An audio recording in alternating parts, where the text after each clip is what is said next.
Welcome, people, ladies and gentlemen, man. This is the fifth time we're doing this, man. It's Yes, Big sir. Stepper, it's Unc. We gotta come up with something creative for a creative title for these podcasts. Because I had the regular podcast, but I think this is special. What do you think, Unc? What do you think, man? Talk to us. Well, I mean, give me a little bit to think about it, and I'll probably come up with something. But yeah, finding a great little name for your podcast. That's the way you got to go, right? Something that Yeah. that's going to catch you. I'm thinking, man, we got to get that Barstool contract, man. We're killing it in this thing, man. Come on, man. Let's go. Right? It would be a lot of fun. That's something that's not so fun though. We got to touch on it. Is that no, sorry, not Zack Snyder, Dan Snyder Dan Snyder. news. Oh Did my you hear goodness. about that? Yeah. I sure did. My goodness. Talk to me. Dan Snyder has been, a different kind of cat for quite a while now, and he's had quite a few problems. And at the end of the day, my goodness, he is talking about some terrible, terrible, nasty stuff. Yes. So for people who don't know, Dan Snyder is the owner of the Washington Commanders football team. And essentially today, a story came out on ESPN talking about how he has some dirt on NFL owners, and that's a major reason why he hasn't been kicked out as an owner of the Washington Commanders. Now, keep in mind, this franchise for the past 10 plus years that he's had it has had controversy on top of controversy, Yeah, sexual harassment, yeah, misconduct, like things that are extremely unethical. Like, bruh had to go in front of Congress in the United States. yeah, It was a whole thing, right? yeah. To the point The where, DEA, sorry, even the DEA. DEA drugs? What? One of the trainers was dispensing oxy. Stop I ain't this. even lying, right? So on top of the Congress, they What? also had the DEA. I didn't even know drugs was involved in this, but Uh, apparently the DEA, on top of U.S. Congress, we're talking about senators. People should be worried about more serious things than the goddamn football team owner who's right? insane. Or a Oh, stadium. the stadium, there was a stadium controversy, right? Yeah. Well, it's all kind of connected. It's Yes. all kind of connected because this is what you're really dealing with. Yes, there has been a toxic culture Yep. in the That's in the Washington franchise for a lot of years. mm-hmm. Everything from just the very beginning when folks started to say that maybe we should change the name of the Redskins. Yes. And the thing you'll notice about Dan Snyder, he came in as a very young owner, Right. and he's probably less than 60 now, so he's probably about 20 years He's younger like than all the other 47 or owners. 48. I checked it out. Yeah, 40s. He's late 40s. Yeah. Actually, no, I think he's 57 is the Oh, okay. age now. Oh, He's 57. So, but yeah, regardless, he's about 20 years younger than most of the other owners. So he's kind that's of true. young and considered kind of immature. And he has been like all the way Yes. since back in about 2003 when he wanted a Washington Super Bowl. Mm, And to get a Washington Super Bowl, he had to, diss the Bidwells really bad. And he said all kinds of terrible things and whatnot. And the other owners were like, this guy's kind of a punk. Anyway, mm, so ever since then, he's sort of had a problem where he has had kind of like a toxic work culture yes. where on top of sort of the racism that's been associated with the name change and whatnot, the Yeah. fact that he resisted it so heavily because he loved his franchise so badly, but Yeah. it was also found with sexism and racism throughout the rest of his throughout his work culture in that franchise. So there's Yes. been a lot of different reasons to think that the culture, the work culture in the Washington franchise has been very, very, kind of misogynistic, racist, toxic, however Oh, you want to yes. call it, right? A lot of women have a big problem working there.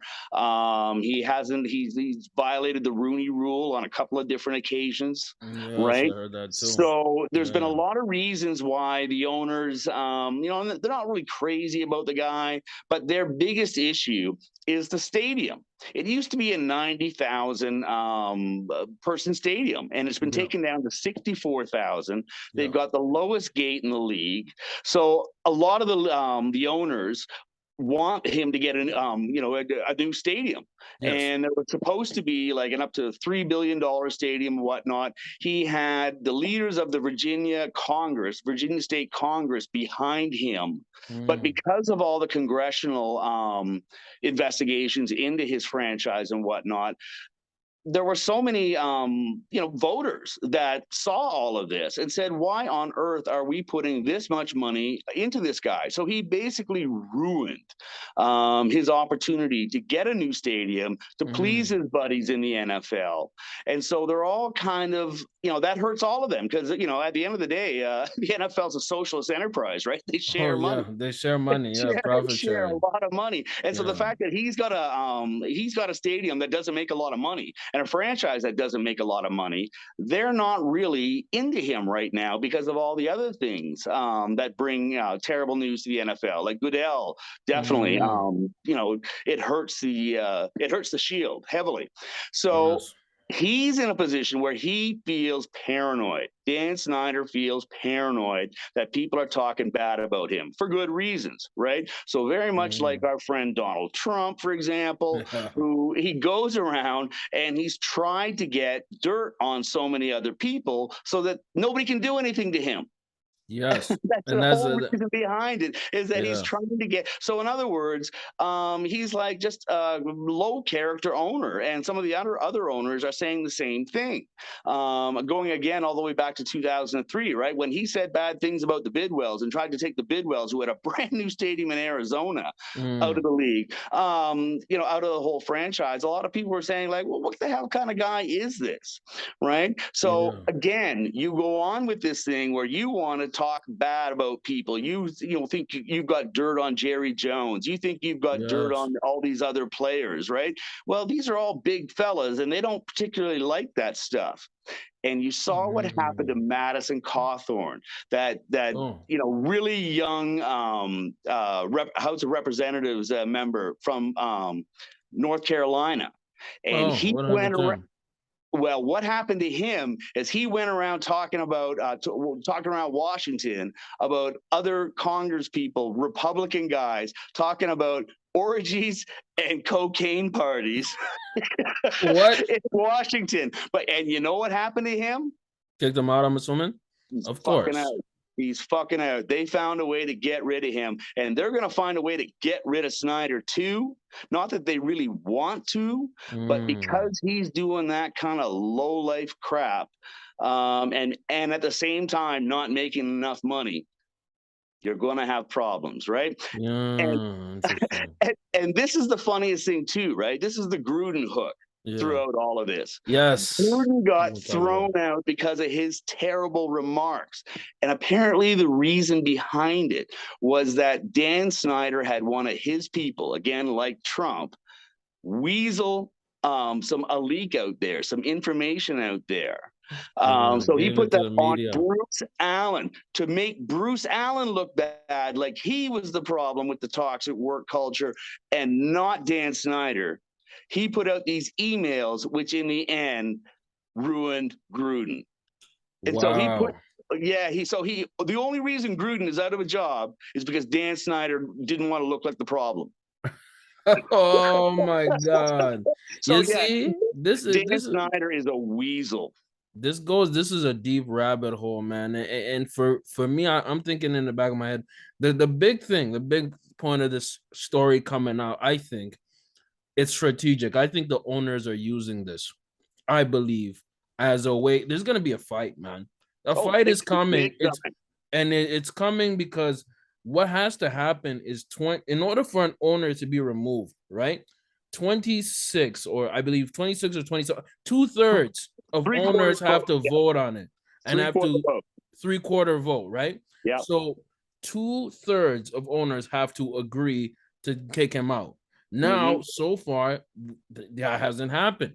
Now you see stories come out of Jerry Jones turning on him, and Jerry Jones has a lot of power among owners because not only does he have the richest franchise in the NFL, I think it is the richest franchise in all sports, entire globe. I think maybe Barcelona or Real Madrid might rival it in soccer, but this is a powerful guy, and I think that's going to be a and big fight. Jones has his own problems. Jones has major problems, and I think the reason Snyder is not officially out yet is because, just like the John Gruden situation, I believe it's blackmail. I believe that Snyder already has dirt on a lot of people, and for them to come after him, he's saying, "Oh, y'all gonna come after me? I'm gonna come after y'all. Every single one of y'all is gonna get it." And I think that strategy could work in this sense because these owners, they don't want their dirt coming out because Snyder's dirt is all in public air. It's even in front of Congress. You know what I mean? To that point. So what I'm thinking in the back of my mind, bro, I think that the dirt that the owners have on the dirt that Snyder has on the other owners might be way worse than we think. You think about the Colin Kaepernick situation, man. They tried to hide that. Think about the Gruden stuff. What do you think, Unc? Do you think that Snyder's strategy will work or will it backfire? Talk to me, bro. I think it is going to be a bad strategy that will not work. The first reason is because you need 24 votes, right? So that's 8 guys. That's 8 guys, right? Yeah. And I hear that Snyder has dirt on 6. Only 6. He has about 6 guys that he has dirt on, right? But he would need 8 or 9 for him to have the league on lock.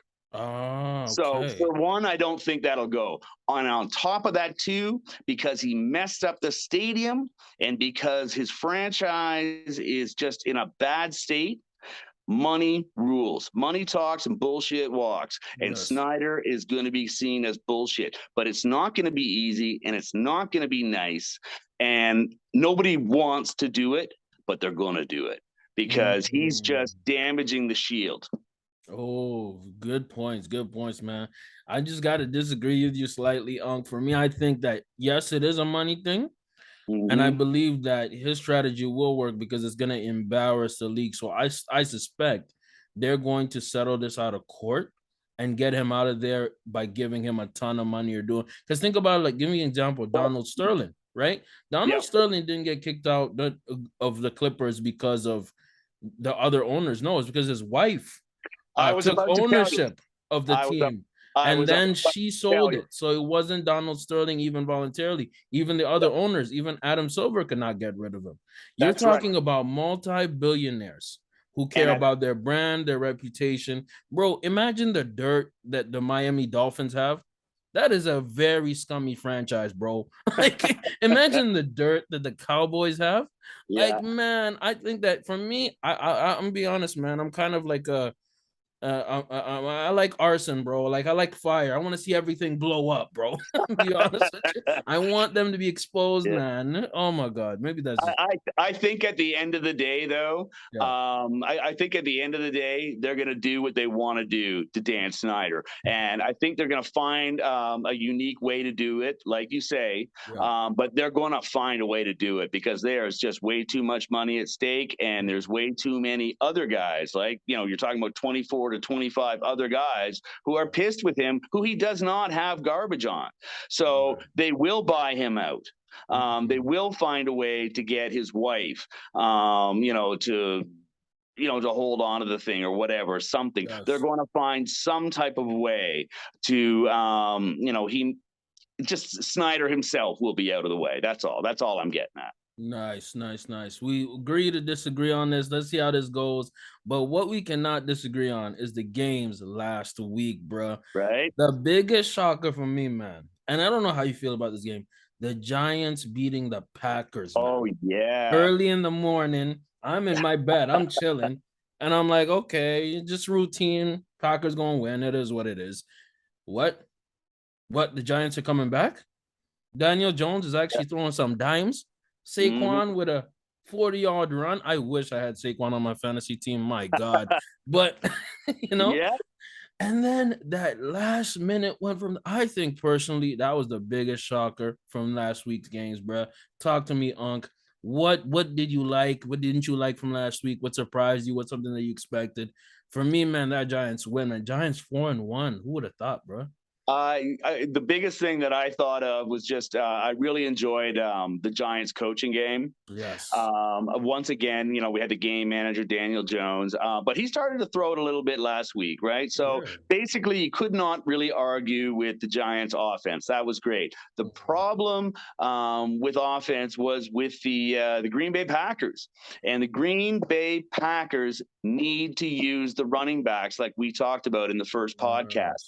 They, for some reason, are not putting Jones and Dillon out there the way they should. And you saw that in the fourth quarter when they needed to get down the field, and you saw a three and out by Rodgers rather than that drive down the field. And the Giants just came back. So, like I said last week, that I didn't think that the Green Bay Packers were 7.5 points better than anyone, even if they were No, in London, you're right? right. You're So, right. and in the end, they ended up losing that game. So I absolutely believe that the Giants are on a bit of a run right now. I think they're Gallo. Is that his name? The coach, Gallo? No, it's Brian Dayball. Dayball. Dayball, pardon me. He came from the Bills offensive coordinator, and then he came to. That Doing guy great. He's looks doing like he amazing. knows how to coach a football game Yes, he because does. he looks so good. So Yes. yeah, I really enjoyed that. That was a great game. What are your thoughts about the Vikings beating the Bears last minute? Kirk Cousins coming back. And you know what's crazy? Kirk in prime time, he's a joke. But then you'll have a game like this where he is throwing dimes, looking like an MVP god. And the Vikings, man, they're 4-1. They are the number one team in the NFC North. I mean, like, what? What I world are think we living in, man? But we did I talk think about them. We talked about them in our first episode. Yeah, I think that the Vikings are probably going to be either 6-2 or 7-1 Mm, with their schedule coming up. They might lose, I think, to Arizona, right. but they're looking really, really good right now. But don't be fooled though, because I think that there are some problems with the Vikings. Yeah. Yeah. I think Dalvin Cook looked okay, but they're not running nearly as much as they could. Yeah. And Kirk Cousins is doing some of what he does, but he's been doing pretty well up until this point. Right. But what I think that you're going to see, and as you saw in that game, because I think the Bears are just not a good team.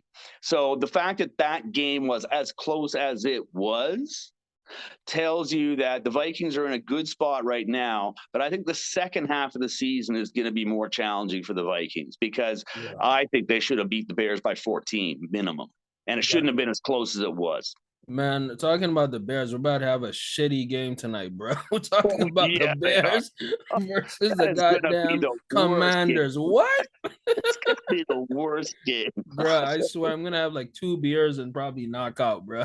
Oh man! Like I You know what I mean? 38 points is the over under on that game, and it's a pick Take 'em. the So under, bro. it's gonna be like 14-17 or some really bad game if it even gets that well that If good. it even gets there. Let's talk about another bad game. Literally last week, we're talking about the Broncos versus the Colts, man. I was in pain watching that game. Luckily, I was having some chicken wings, so I was actually enjoying the wings way more than the game. How do Right? you, as the Broncos offense, get in the red zone so many times and you can't punch it in? And you lose. And you lose, and you're a $200 million quarterback. Mr. Russell Wilson. Talk to Bad. me, Unc. It is bad.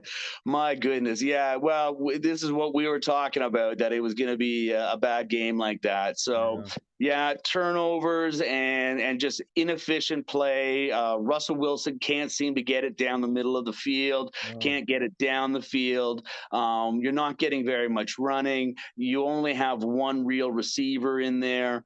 And both teams have some decent defense, right? yes. So that was just a really painful game to watch. 7 field goals, 12-9. So yeah, I had a really hard time watching that game. Russell Wilson should be doing so much better than he is, and he just isn't. And I'm kind of at the point where I think I'm believing in your theory that that coach is just terrible. Man, you know what? The coach is terrible, but you have to think about it like this, right? Like the coach is not necessarily on the field, but like if you see your quarterback reeling like that, going through such a slump, right? Hmm. You should be a motivator. You should be pushing him, or at least pushing the rest of the offense to pick up the slack, bro. That's why you Yeah, have a guy like Brian Daboll from the Giants who knows that his quarterback is limited. Daniel Jones, I'm saying you this, he's not a starter in the NFL. He's a backup, but yeah, he's 4-1. Why? yeah, Because they're running the ball amazingly and they're putting him in positions to win, as opposed to Hackett. Hackett is not putting Russ in yeah, positions to win. yeah. Matter of fact, I That's think he's exactly right. sabotaging him and he's not giving him motivation, man. What are your thoughts on some of the coaching out here in the league? Because, it's very easy to see the good ones. And now we're going to week 6. It's very easy to see the bad ones too, man. Talk to me, Unc. Yeah, I think that when you're looking at really good coaches in the league, you're looking at guys like Andy Reid Right. and whatnot. I think that there are far too many teams that are willing to let uh, people that they're really not that sure of, play head coach. And guys like Reed, who've been around there forever, Belichick, been around there forever. Right. We're going to get to that topic eventually later, I suppose, when we Yes, talk we about will. Matt Rule. Oh, Because, yeah, I think that they're, and we'll get to that. We won't jump all over it yet. But no. I do believe that there are some issues with some of the head coaches. And, yeah, Yeah, yeah, I agree. I agree. We'll touch on the Matt Rule situations in a bit, but we got to touch on some of our fantasy football. We have fantasy football fans who watch us, man, and we're gonna do right. y'all a service, man. Unc made a whole spreadsheet talking about fantasy, which forced me to do my own research and get my fantasy ish right because he's motivating me and pushing me to go harder myself. Right. So for me personally, this week. I have some guys who have been really disappointing. So these are sit-em players in my eyes right Right. now. Najee Harris, you have to sit him, bro. You Oh have to yeah, sit yeah. Najee Harris. All And for me, all I've Pittsburgh, been all Pittsburgh offense needs to be on the bench right now. everyone on Pittsburgh's offense. Kenny Pickett has not thrown any touchdowns. He's only thrown picks, and he's apparently fighting with D lineman. What? Like what? So anyone who is, on Pittsburgh, for me, I was big on RJ Harris. Sit him. Yeah, McCaffrey, I say you sit him because they're going to put in PJ Walker. And I don't think PJ Walker, as much as he's been on yeah, Carolina, yeah, he's not going to do much, obviously. And another guy I was big on, DJ Moore, sit him, sit him, yeah. sit him. A lot of receivers are disappointing. But let me tell y'all some people you should start. Geno Smith, if you haven't started him already, I don't know what you're doing with your life. If he's on your waiver wire, grab him. Yeah. Another person, surprisingly, Rashonde Stevenson. Rashonde Moore Stevenson from the Patriots. That Yes. running back, he's one of the top 10 running backs Because right now. Cleveland is like the worst run defense, and so I'm pretty Yes. sure this weekend that Big guy is going thumbs. to tear it up. Tear it up, man. And you know what? I didn't what's crazy? Another little gem, little sleeper that y'all should think about starting. Bryce C. Hall from the Jets, Yeah, especially what he did last week. I think he's oh, going to be the RB1 moving forward for the Jets. And yeah, the Jets are playing Green Bay. And I'm gonna go say something controversial. I think the Jets are gonna beat Green Bay. Yo, y'all might not believe me, but something is going on with the Jets. They're on a run right now, and it started with Joe Flacco's great play, which yep. motivated that offense to start going. So we'll discuss that a bit later. But Unc, do you have any points? Do you have some starts, some sit-ums? You're the fantasy god, man. Put us on, bro. Brees Hall perfectly split game, 200-yard game, 197, Yep. right? 97 running and 100 rushing. So that guy had an incredible game, and I think he had Yes, he one did. reception, passing catch, yards after the catch. There was, it was like a 70-yard, pass play. Yes. So because this was the interesting thing about that game was that they didn't actually have a ton of passing yards, but they got 40 points because Brees Hall was just running like crazy, and Michael Yes. Carter was able to throw some stuff in, but Brees Hall was what was the straw that made that drink get stirred up. That was really awesome. Yes. What I thought was really interesting too, though, was the return of Gabe Davis in Buffalo. Oh, Gabe Davis. Right, Yeah, he he came went back, was crazy. looking good. And another guy I have for you, somebody who's looking for receiving help Yeah. on a team that's getting, on any weekend can get 300 to 400 yards. Yeah. Okay, what's his name? Khalil Shakir. I think he's like a Oh, third string guy. Still okay. managed to get like 5 targets, 75 yards, and a TD, and that's your third string Josh Allen receiver. Wow. So yeah, I think anything you can get on the Buffalo offense on the receiving is probably a good thing to get. Yes. What else did I get to there? Jacoby Myers also for the Patriots. He looks very Yes. solid, and he looks like he owns that receiving core. That's going to be him. He's the main guy there, so that's one I would definitely take. Mm. Who else? We Kenneth Walker. Right, the Kenneth guy who's Walker. Yep. replacing Rashad Penny. Yes. He's Kenny Walker the third is going to be the main guy in that Seattle backfield on a Mm. team that's scoring a ton of points, right? So if you didn't already get Kenneth Walker the third, if he's available in your league, I would definitely get all over him if you need yourself a running back.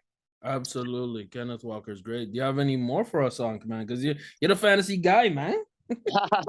Well, Taysom Hill again, right? It's very, Oh, very difficult to I get had yourself him a on my good, bench last week, man. right?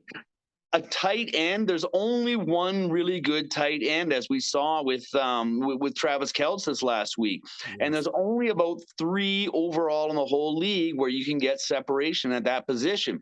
So if Taysom Hill, as a tight end with like 2 receptions on the whole game, is going to run for 3 or 4 touchdowns, for heaven's sake, right? So again, if he's available in your league, he's not really playing as a tight end, but if you're going Yeah. to get 30 points, um, they all count. They all count. Now, here's a question for you because I'm actually thinking about this. How early should you start doing trades? Because I'm tempted to start trading, man. I want Josh Jacobs because that Yep. performance he had. I think Josh McDaniels is gonna cue in and realize, Yeah. hey, I have a Yeah. running back who's an Yeah. amazing weapon. So for fantasy owners, do you recommend trades now or later in the season as you approach playoffs, man? Well, with the bye weeks coming up, Yep. now is a Yeah. really, really good time to be watching both your waiver wire and your trades, because a Right. lot of people are a little bit desperate right now. A lot of people, before you're looking at who's on the wire, start looking at who's getting dropped, right? Oh, Because right now people are getting dropped, for one reason or another, because they're either on a bye week. They think that, okay, they can roll the dice. They can just put them on the bench for the week because they're not going to play this week. right. And so they figure they'll grab them again next week or something like that. So you have to watch out for that right now. And at the Mm, same time, people are desperate, and the league is starting to take form. So yes. yeah, I would definitely start looking at trades right now, because the other thing too, right? Remember, this is going to be week 6. There's only 8 Right. more weeks to the playoffs, man. We got a ways to go for sure, Right. man. Maybe I'm getting froggy. I don't know, man. I'm getting nervous, bro. So, but yeah, think about it. We're already at the end of this week. It's already going to be week 6, and it's 14 weeks, 14-week season nowadays. It used to be You're right. 13. You're right. Right. So definitely you should be, if you're not getting the performance out of the players you drafted, now is the time to start looking at them, see what you can get out there. I haven't looked at that many trades as yet. I'm still sort of like putting everybody in place, Right. but I heard a lot of folks talking this week about about possible trades and all that type of thing. So we'll see what it looks like. Next week, I'll have some actual trades for you, things you should grab and Yeah, whatnot. this But was like a freestyle. Like I just thought about it in my mind because I yep. remember my strategy usually is do trades later in the year, closer to Hmm. the playoffs, because I like to see trends, Yeah. right? Because then I Yep. have an idea. Because I want to finish off strong, bro. But now, because some of my teams are struggling, I might have to pop the trigger and get rid of maybe one of my good guys to maybe get two medium or medium guys who might be having high potential moving on Right. later into the seasons, man. Because I hate losing these fantasy matchups, man. I just hate it. Right. Well, I mean, Mhm. it's just what you have to look at doing right now. Some guys, if they're having the one thing I will tell you is that you've got a questionable player and he has a bang up week this week. Try to trade him high. Definitely try to trade him Right. high. And and like I said, I'll have some names for you on that next week. Because yeah, I'm not quite ready to start looking at trades yet, but it's getting to be about that time. It's warming You up, know? man, and it's getting hot. But you know what's not hot is the Carolina Panthers when they fired Matt Rule. Yeah. I think he's gonna be hot because he's gonna be on vacation because the dumb Carolina Panthers gave this man a 7-year contract. Year three, they fired him, and this contract is 70 million guaranteed. So yes, Matt Rule is gonna be somewhere very hot, very Yeah. Hawaiian, very tropical for the next few months until Yeah. he gets another coaching job from goddamn Carolina, Yeah. Nebraska, Auburn, or some of these college teams. Matt Rule got fired.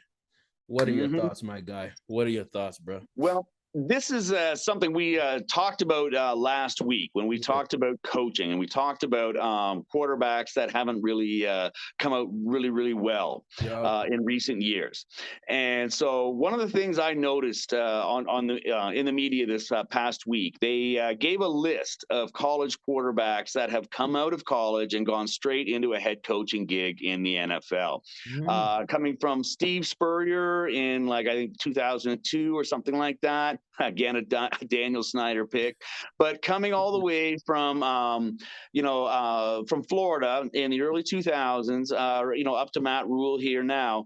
Mm. And I think the problem isn't necessarily with NCAA coaches being bad per se. What Mm. I think the problem is that when you go straight from a head coaching gig in the NCAA in college football to a head coaching gig in the pros, they're Yes. not the same thing.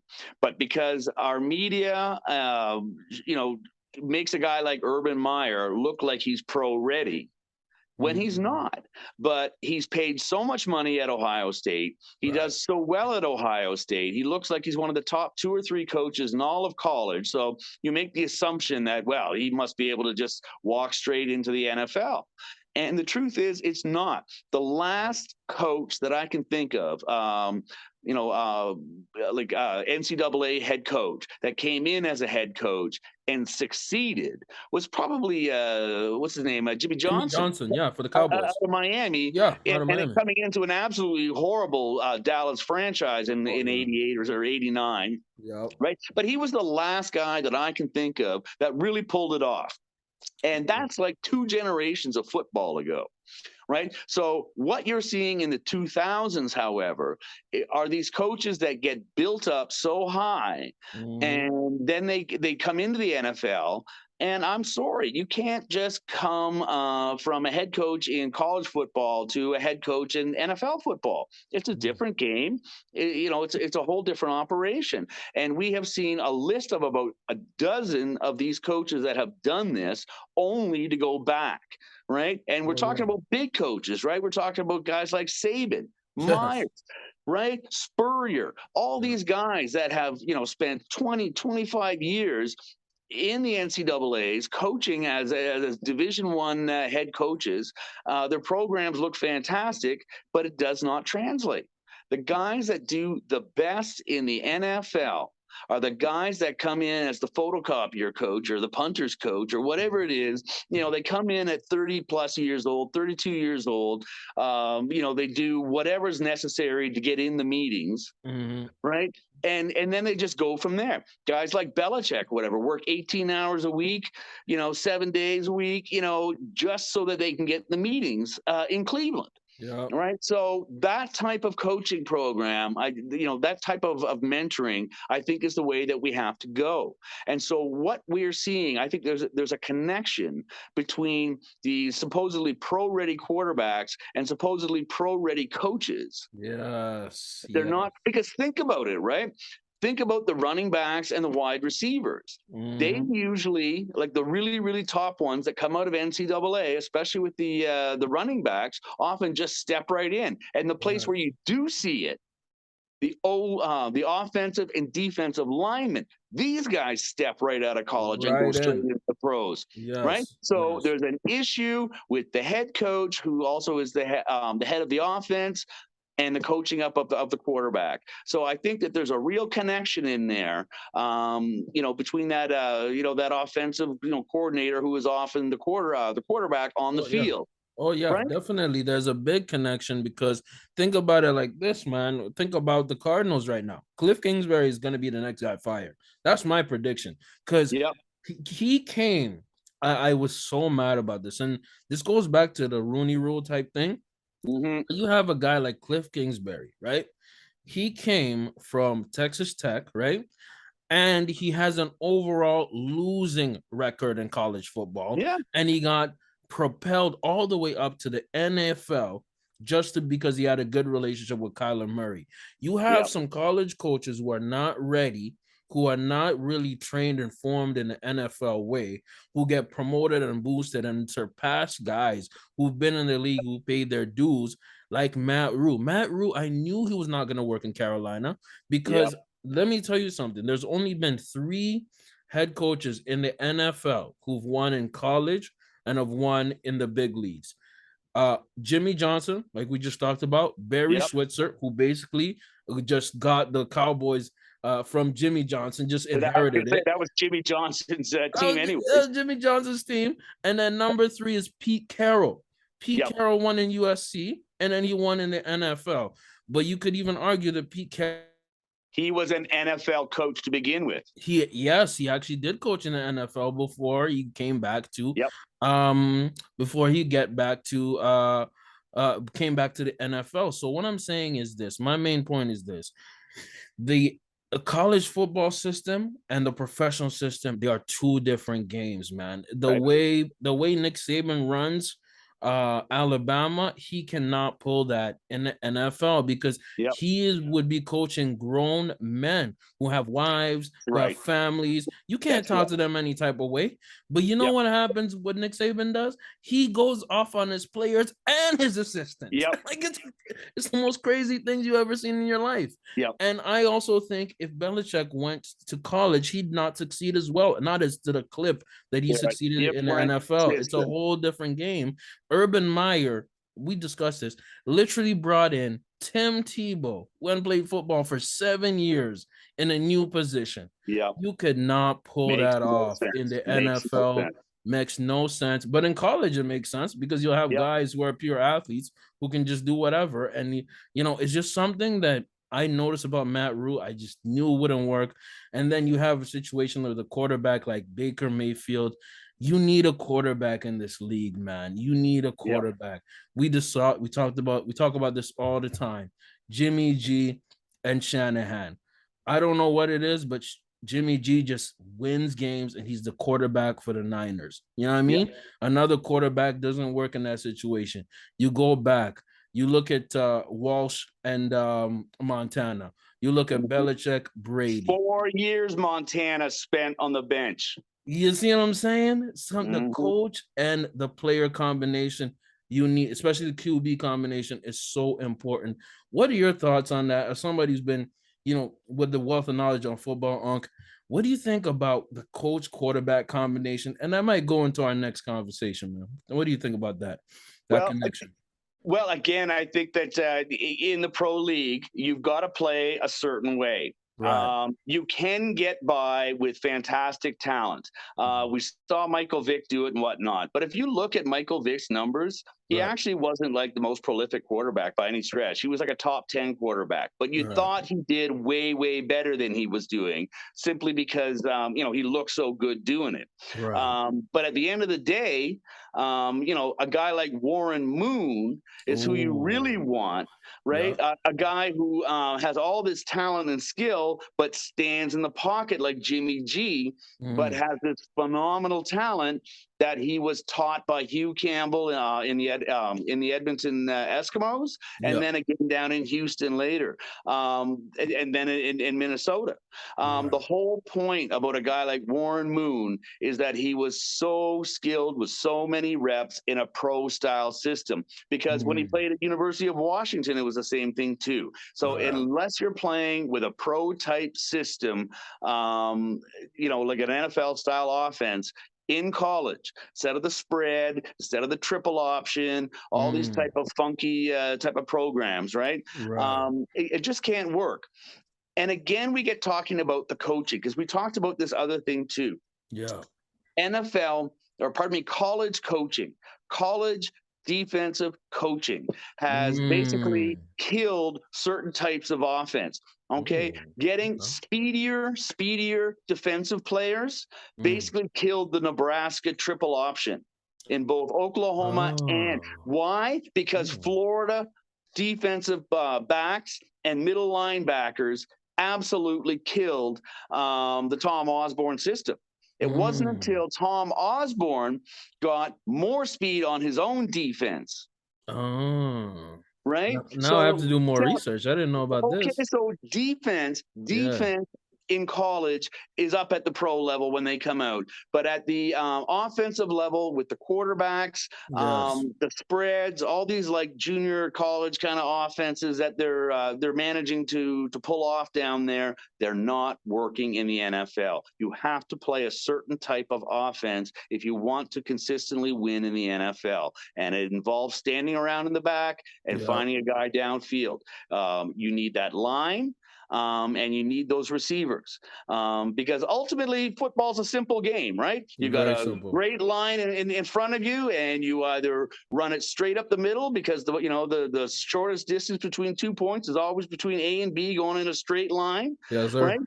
Okay, and if you're not going to pass it with 3 yards in a cloud of dust, then you have to like stand back there. It's a simple game. You don't want anybody to touch you, and you Yep. take your time and you find your receiver, right? But 6.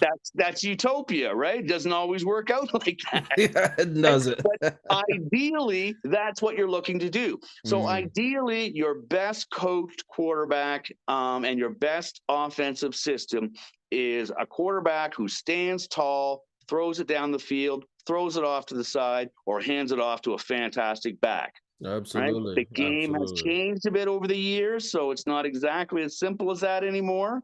But at the Mhm. end of the day, that's what you're looking for, At the end of the day, that's what you're looking for, man. And we're looking forward to is next week, bro. We're getting into week 6. right?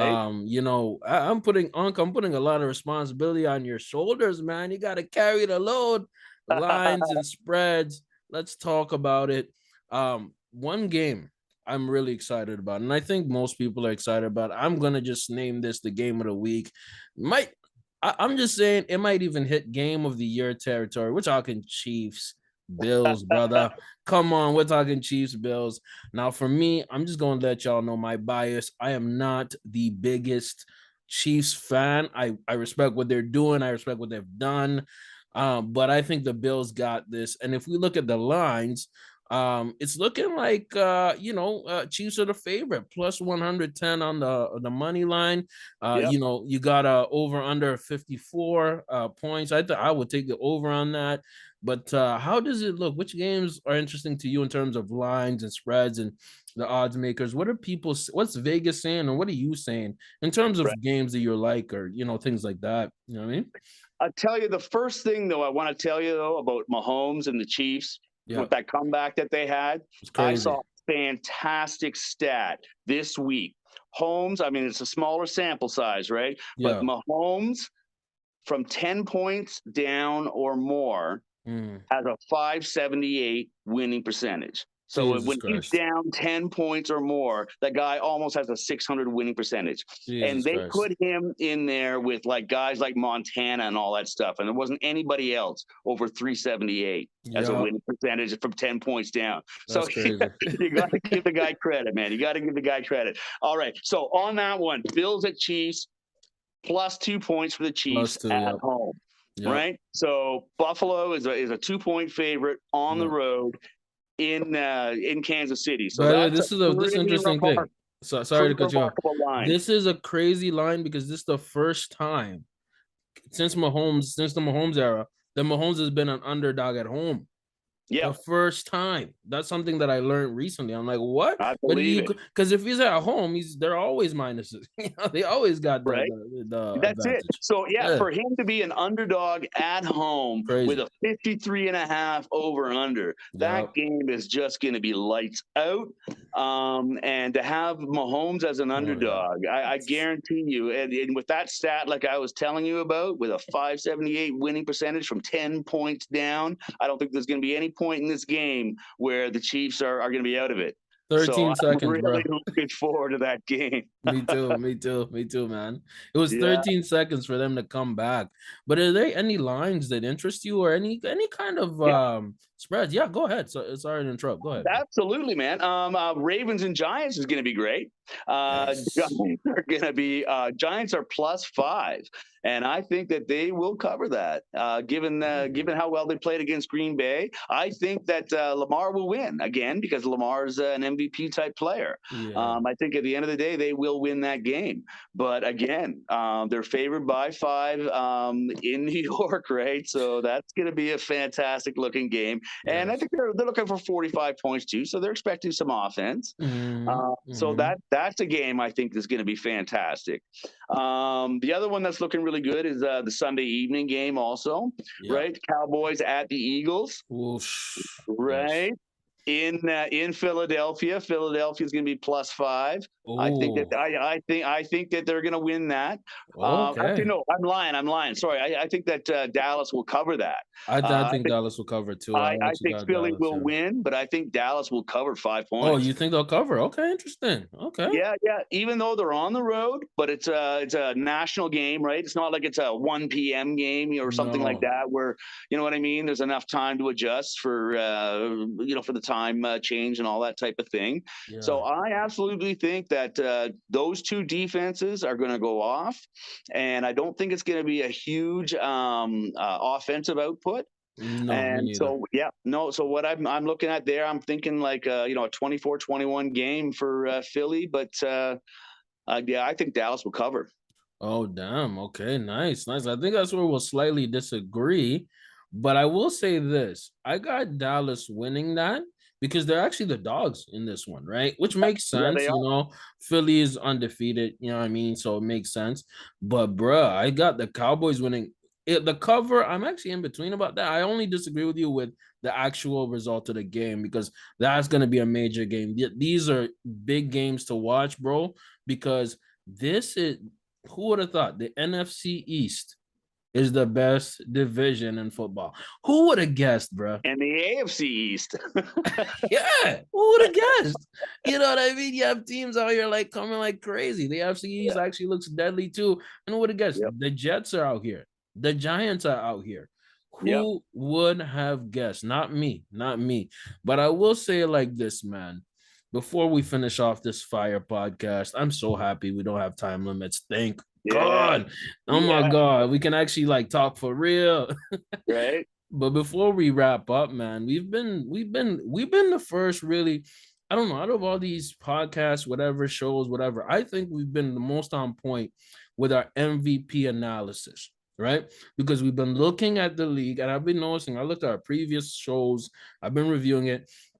We've been pretty much on point, man. Because my MVP ladder, right? Obviously, right now, I think I have Mahomes above Lamar. I'll be honest. We just gotta Yeah. give it up to that Yep. performance. Yeah. We talked 4 about that last week. touchdowns. We did. The Mahomes is going crazy.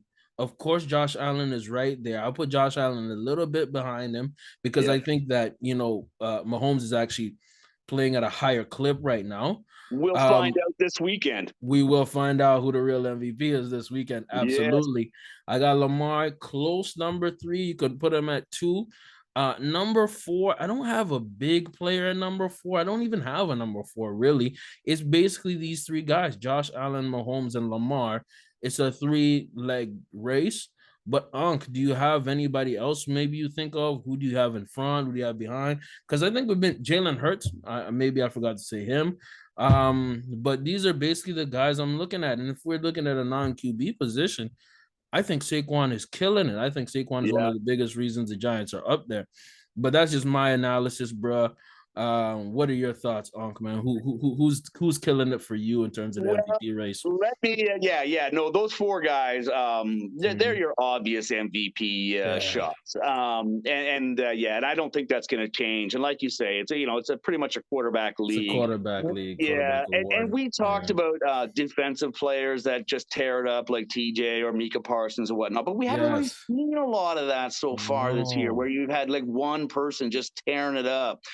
Nick No. Bosa looked good the other day, but I mean, no one's really done that week to week to week to week, right? Like Right. TJ or JJ Watt has done in the past and whatnot.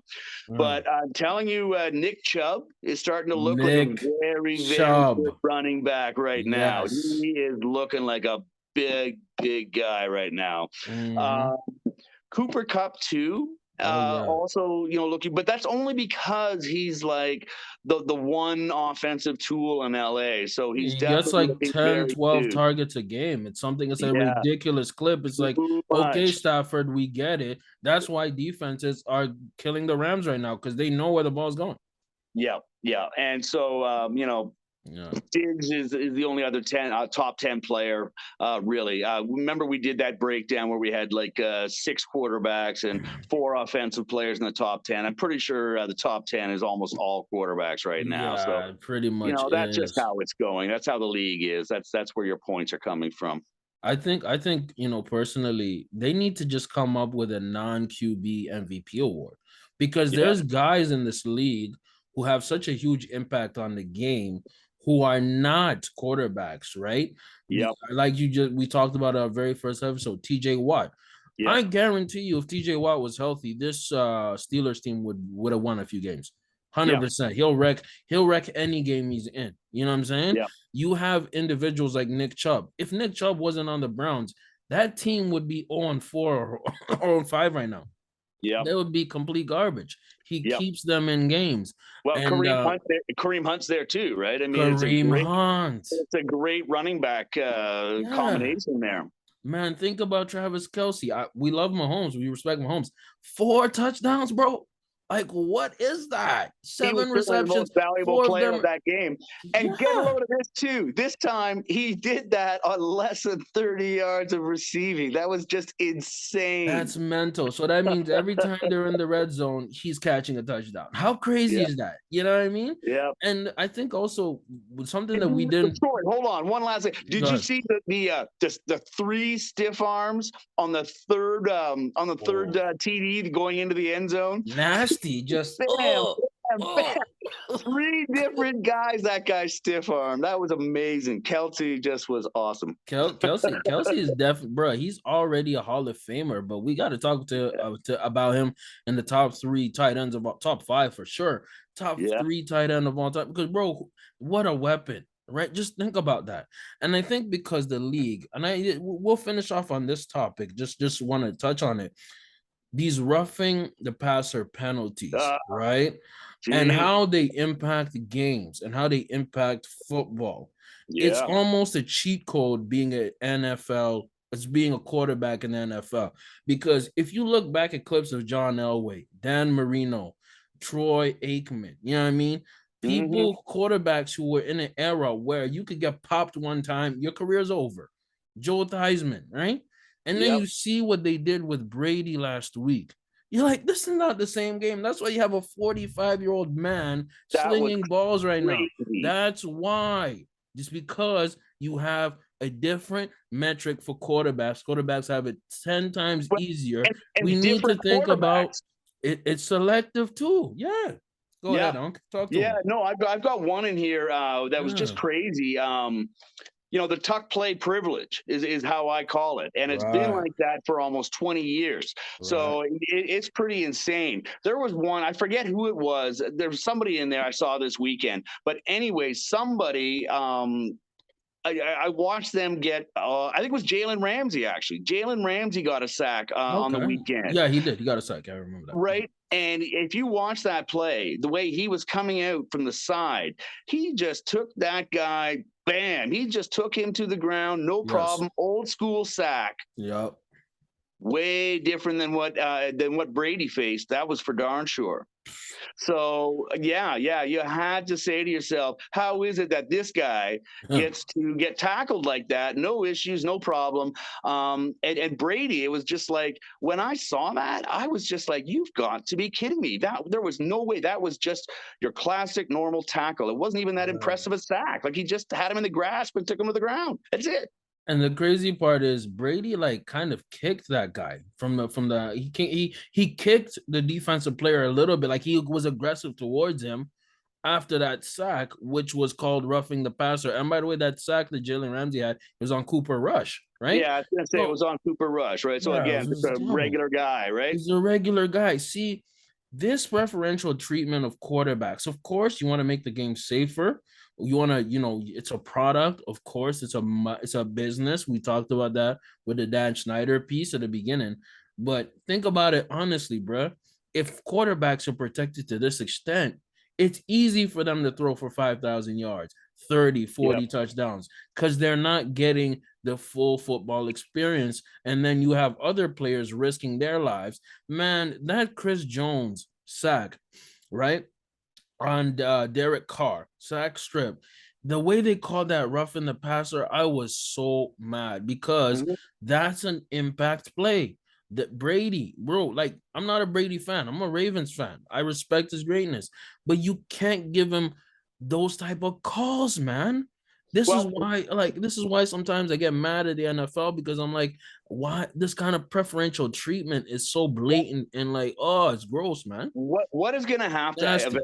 what's eventually going to happen with the amount of money that is going into these quarterbacks? I mean, Right. because this is just it, right? I mean, It's the Russell money. Wilson, $250 million asset, maybe 125 if it's guaranteed or something like that. But these are Right. immense amounts of money, Yes. right? So this is the reason why certain players are treated with kid gloves like that. So Right. what the NFL is going to have to do eventually is that they're going to have to, it's going to be embarrassing, but they're going to have to put a red shirt on their quarterbacks, or they're going to have to basically do two-hand touch where it's like, instead of like the in the grasp rule, it's going to Yeah. have to be two hands on the quarterback and that's it. That's the sack. Honestly, it wouldn't surprise me if they just put flags on them or something like that. Because if you want to protect the product, okay, then make it blatant. Don't That's it. play, don't halfway step it. Make Because it for real, because because otherwise you're just trying to play a pretend game where it's still this yes. rough and tumble, intense defensive game when it's really not. And then you have, for me, my last point about this is that you look at some of the defensive players. I feel I played defense. I really enjoyed it. Imagine being a DB in this game as well, man. Right? If you're Mhm. just playing a little rough with the receiver, oh, pass interference. Oh, That's you know what it. I'm saying? Like there's a flag. That's why you have receivers out there. No disrespect to Cooper Kupp or any of these guys who are amazing receivers, but look what Jerry Rice had to go through. You know what Okay. I mean? Look what Okay. Irvin had to go through. You go in the middle, Mhm. you have Ray Lewis gonna tackle your head off, man. Yep. But if you Yep. if you even try Big to hit time. these receivers in any type of way, bro, you might just get kicked out of the game. So Yep. imagine being a DB in this era. It's such a hard position already, but now you have Yep. to trail a guy when you have to watch out for pass interference when some of these receivers even push back on the DBs and literally do OPI, but nobody ever calls OPI. Yep. It's always DPI, right? Yep. It's just like the quality of the game from a defensive perspective is rough. Could you imagine Lawrence Taylor playing this game? I don't know, Well, bro. I just feel like we were talking about that the Yeah.